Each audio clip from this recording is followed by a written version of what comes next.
Welcome back to the Facilitated Sessions, where medicine, mentorship, and mastery unite. I am your co-host, Dr. Darren Jackson, and I'm joined here by my co-host and expert facilitator, Dr. Dr. David Leon Taylor, Yes, yes, CEO of Ascension Medical Educators. yes. So, DT, today is a very interesting conversation because it's a piggyback off of one of the conversations that we had on our previous facilitated sessions when we talked about cracking the code. So we talked about these two things that's like the creme de la creme of what most pre-med students perceive to be the most important factors of the application. So we talked about that GPA, and you made a very important distinction about the science versus total GPA. Now we talked about the MCAT as well.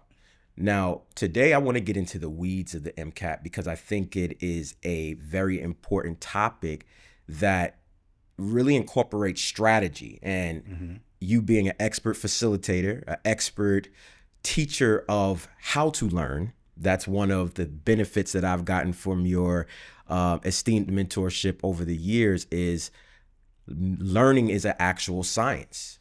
And so just give us a little bit of reflections on that about the MCAT, strategy for the MCAT, and how that correlates with learning and it being a science.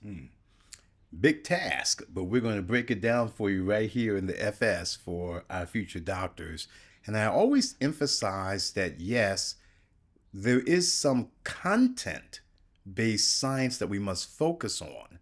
But more importantly, the goal is how are we going to be thinking about this information and problem solving with a perspective for future care with our patients. Let's take a step back to your journey.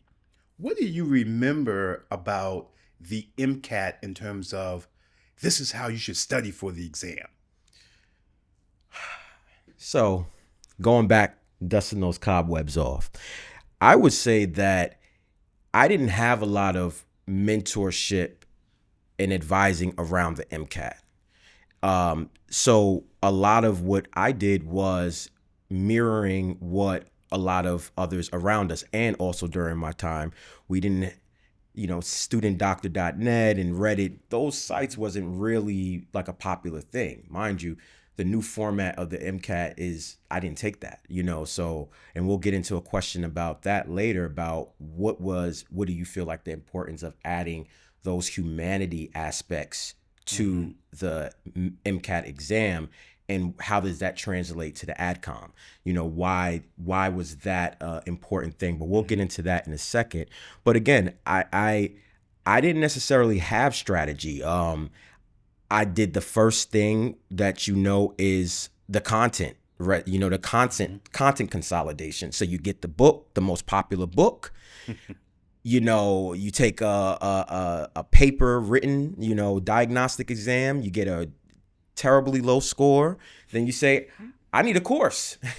You sign up for one course, you sign up for the second course, you sign up for the third course, and you're doing a diagnostic test and you may still not have the results that you want.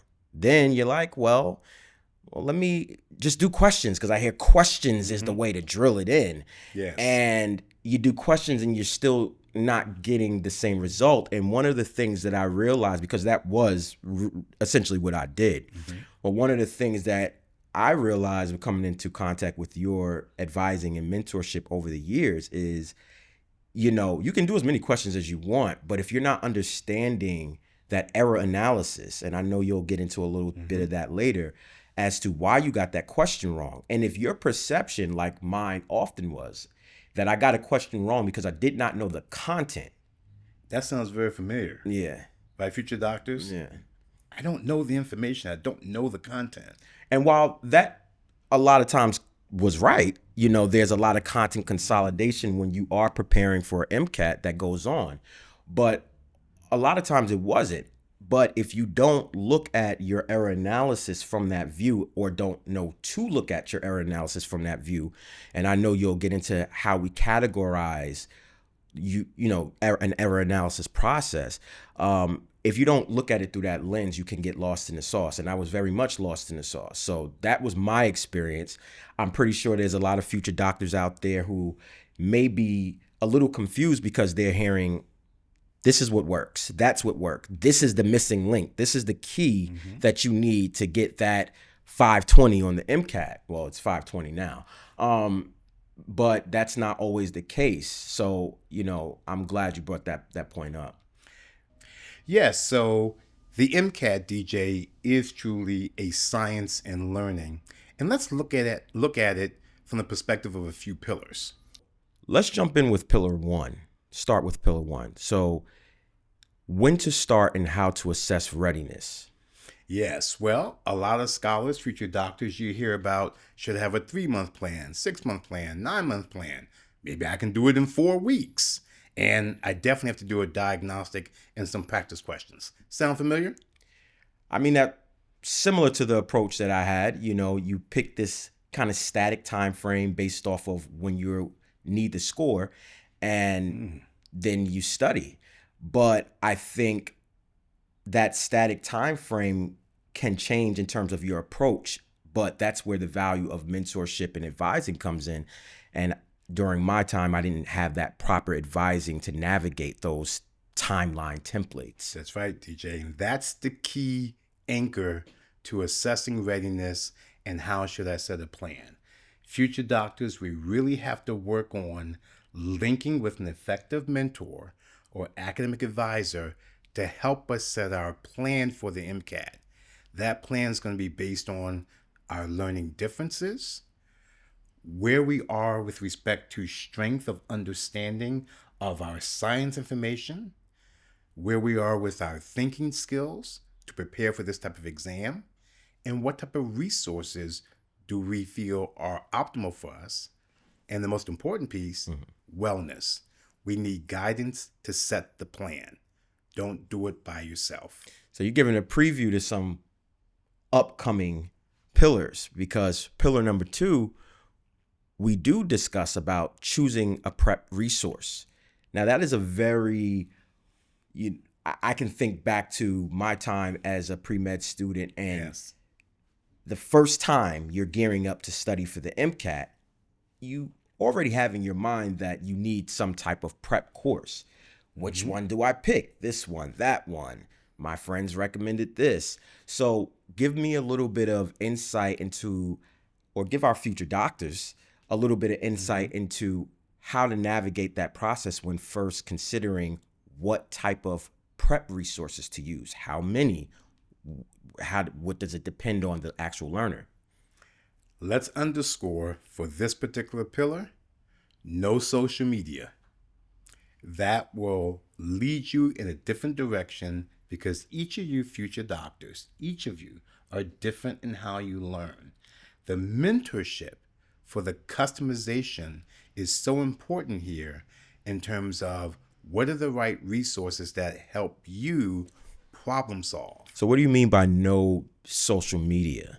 That means I can get on Reddit, I can get on Student Doctor Network, and I might hear, and I think we've done it through one of our other Mythbusters, oh, I used Anki and did a question bank, and between those two, I got a 519. Yeah. Sound familiar? Yeah, I call that the golden ticket advice. Yes. It's like every big sib has this one thing that will work, that they live and die by, that's going to be the thing that's going to be the difference for you because it made the difference for them. So yes, It does sound familiar. But one of the things we said in an earlier facilitated session was that the MCAT is a thinking skills exam. The Anki resource is a fact recall resource. But the questions are not going to be primarily recall questions. 95% of the questions on the MCAT are going to be thinking questions. So I may have a resource that I'm using, but it may not help me answer the questions. So someone who says, I used Anki and I did questions, from a learning specialist point of view, that says to me this person is very good at taking key facts, bringing together, understanding relationships, and they can now take that information and think with it. Right. And remember, that's for the science, where Anki can be helpful, because the critical analysis and reasoning skills section on the MCAT has nothing to do with science. So this is why it's so important to work with a academic advisor or mentor who understands the MCAT exam and therefore can assess where your strengths are in your preparation in terms of your coursework, your understanding of those concepts. Do you have a plan for thinking skills, etc.? This is why it's important to also look at some of our resources that we'll provide to you. Yes. Through our AME website that will guide you in this area. And of course, we're also available for individual consultations. This cannot be cookie cutter. No, it can't be. It's strategy. And I'm going to always try to find a way to bring other concepts that we talked about. This also follows the trend of alignment, right? Yes. So what is your strategy and how does it align with you as a learner, right? Yes. So I often hear, well, when I was in medical school, Anki was the golden ticket. Anki and, certain question banks were like, it was a staple. If you didn't have it, you was likely not going to do well. It's almost a FOMO thing, where the fear of missing out. It's like, I don't want to take the chance as the student of missing out on this resource, because if I don't use this specific one, I cannot do well compared to my classmates. And I think that that's a very dangerous thing, because you get caught in this loop that this is the thing that's going to work for you. And if you don't do it, you'll suffer. But if you're not aligned with that learning style, then it won't work for you. There's been plenty of people that said Anki doesn't work for them. Whereas though part a of lot that of people did is feel like it worked. Part of that, as you noted, is the guidance and helping you, the guidance from the mentor, the academic advisor who understands the MCAT exam and understands the type of preparation you're trying to do. And then they can reflect that back to you. Okay, well, here's how you would appropriately use the Anki resource. Right. But where in your plan are you practicing the thinking? Okay, you have practice questions, but are you going through the process of error analysis, which is briefly, can you link the information in the science sections back to what's called key foundational concepts? Yeah. Do you know the thinking skills of the exam?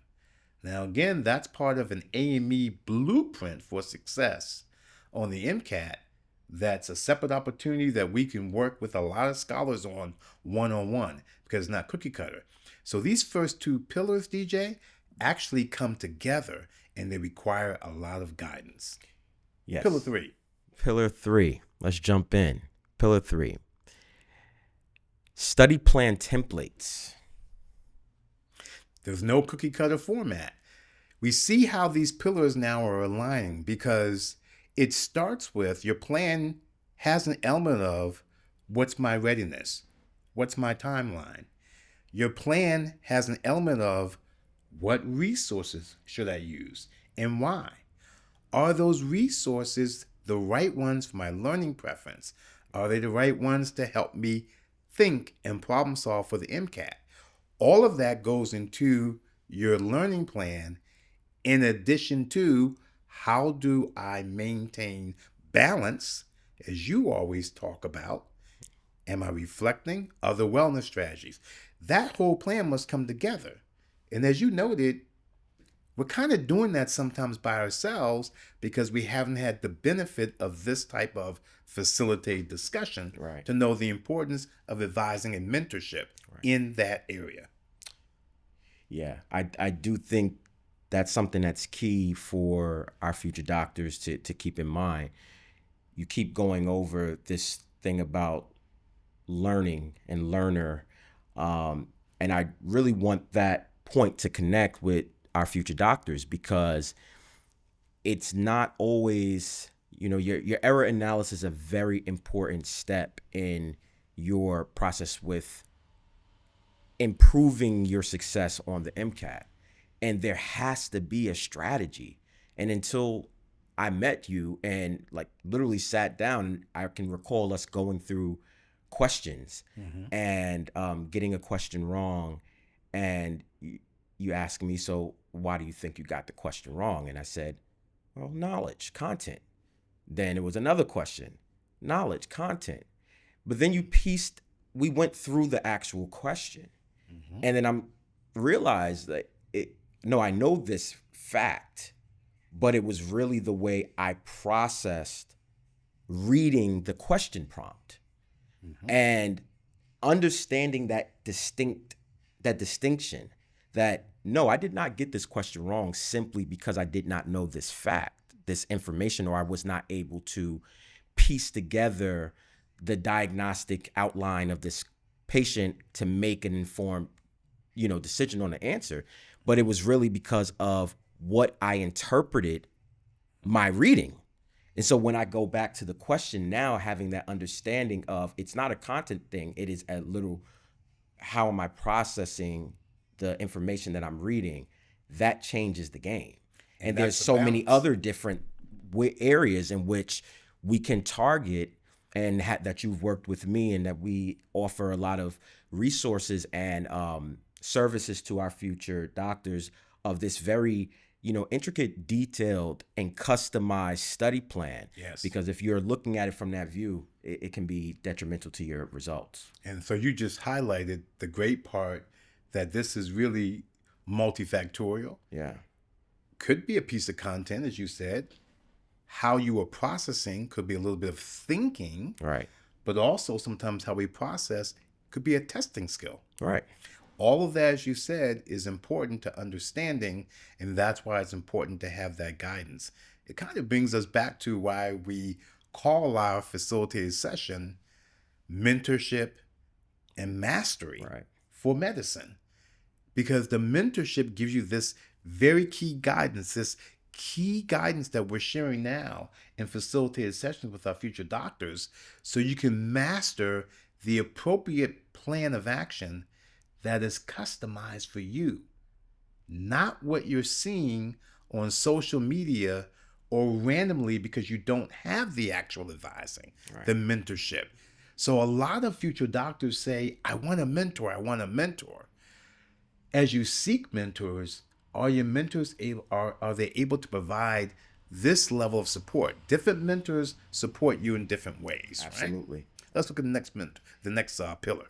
So pillar 4 is something that's very near and dear to me. Mindset management and anxiety reduction. How does the management of your mindset and your mind frame going into the exam and built-in ways of managing and reducing anxiety or stress during that process, what is the benefit to that from your expert experience?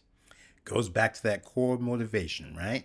In the earlier facilitated sessions, you heard DJ talk about the significance of what's my purpose here? What's part of my professional identity? Remember that discussion earlier? And we talked about that drive to want to help others is a drive now to say, I need to be accountable as a master learner. I want to enjoy and embrace this information. Even though it may be difficult at times, I want to stay the course. This is going to help me help my patients in the future. So there's a motivation there. But also, as you've noted, if I'm going to help others, I need to also be able to help myself stay well. I may even need some guidance in that area, DJ. Right. And you've talked about, and you can share again, some of those strategies that help balance that. So that mindset of why am I going through this process? It's not just to get into medical school. It's not just to get a high score so I can quote unquote get in. It's really about who I'm becoming again, right? Right. And, there's different numbers floating out there. One piece of data that said about 60% of pre-meds preparing for the MCAT exam has reported experience increased levels of stress. Now, that can be a very insignificant thing. I don't think it's insignificant because I think anytime you're preparing for an exam, it's going to be some level of stress, right? And Yes. as I learned from you very early in the game, some levels of stress is good. That becomes that motivating catalyst. So you want to do well. You know that you have a certain vision in your mind about where you see yourself professionally as a doctor. Then you began to take on a piece of that identity. It doesn't become your full identity, but you take on a piece of identity of being a gold standard doctor. I think we underestimate that difference, the difference that it makes when you have that level of joy about what you are learning. And so you made a very important part.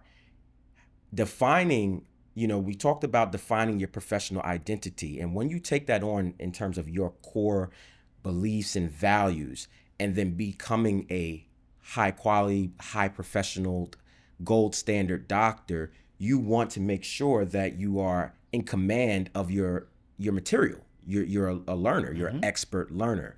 And once you begin to take on that identity and you chip away at the process of getting closer to mastering that material, it does become fun and it does become more enjoyable of a process to retain.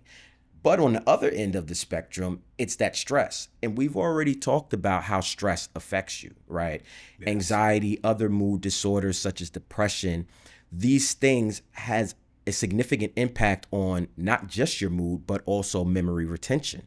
Another thing that significantly impacts your ability to retain all of these hours of information that you are sitting in the library studying is a lack of sleep. So chronic fatigue then impacts your ability to maintain information.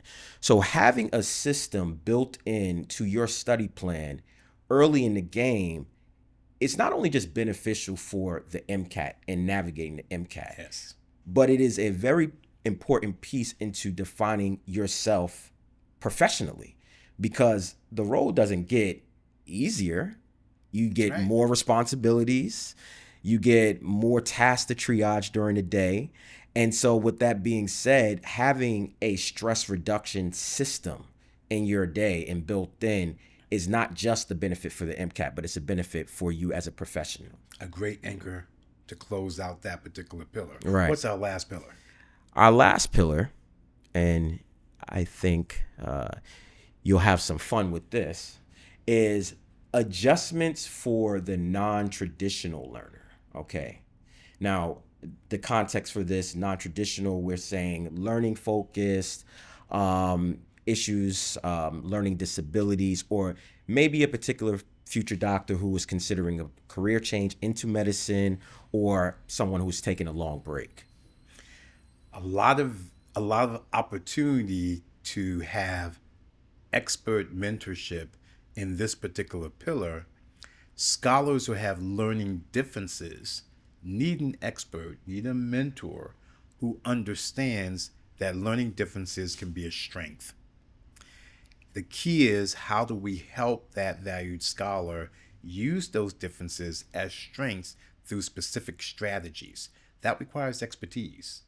So proactive guidance, again, AME family, we are here to support you. That's an area of expertise we have. That's customization. Non-traditional learners, learners who have changed career paths, all have different approaches, different perspectives on their learning, and coming back into the whole process of building a study plan, etc. That cannot be templated or cookie cutter. It requires expertise. So this last pillar truly requires partnering with Ascension medical educators or another partner that has that type of expertise to guide the student. And as you noticed, again, future doctors, the last pillar, if we're in that particular community, the previous 4 pillars are now even more important. Yeah. They have guidance because your journeys are different, but they are equally anchored for success with the right mentorship. I think that is very important to bring it home, because it seems like the more unique your background is, the more strategic you have to be about your approach to the application cycle. Absolutely. The MCAT prep and really everything around it.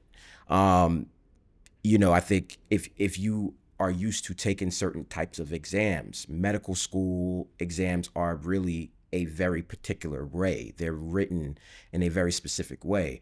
That's why, we talk cases here. That's also to get our future doctors in the motion of discussing and presenting cases and picking apart different details of the case presentation and making the connections on to what's going on and how do we resolve the situation. So this is all a part of your practice as future doctors. Absolutely. Yeah. And so, but it seems like customization is definitely going to be the key in this particular context, in the context of a very specialized student that we may have with these very unique background items. Customization and key mentorship is very important. Exactly. And this is one of the reasons why, again, we always put together a few resources for our future doctors, and DJ share with our future doctors what resources are available from this particular FS. So for this FS, we have our free AME MCAT study strategy guide. So you can download it on the website and use this as a tool to track your progress through your MCAT prep. I think our future doctors will like it. Absolutely. And of course, you can always hit us up through the DM if you need an individualized consultation. We look forward to working with you and supporting your journey. Well, that's a wrap for this FS, DJ. What's coming up next? I think I'm ready for our next facilitated session. It's going to be a nice one. Showtime, action, the medical school interview. Don't want to miss it. We'll see you at the next FS. See you soon.